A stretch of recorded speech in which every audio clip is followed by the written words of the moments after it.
have I ever had problems, with the UFC? Sure. We had times that, they weren't happy with me. I wasn't happy with them. Of course, Dana is that person that he's going to say certain things at times. Dana would come up at times.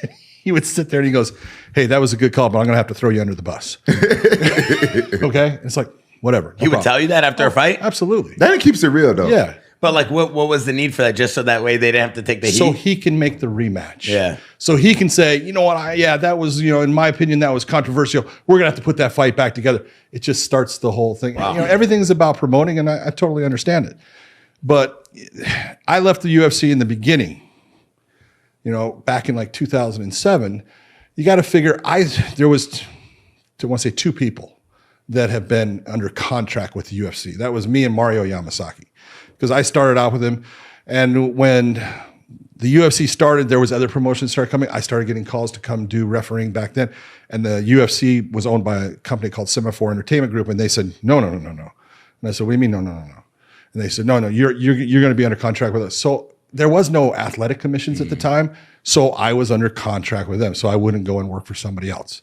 Then it was when the Fertittas bought the UFC. They saw that I was one of the people under contract, and Lorenzo had come from the Nevada State Athletic Commission. He was one of their commissioners, and he said, hey, what is this? And I said, this is what it is. I said, it's no problem.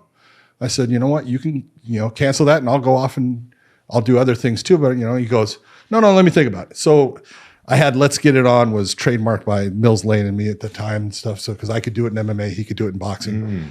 And he goes, what about this? And I said, I gave him what it was. He goes, okay. He goes, I want to license that, but to license that, you're not gonna go referee for somebody else.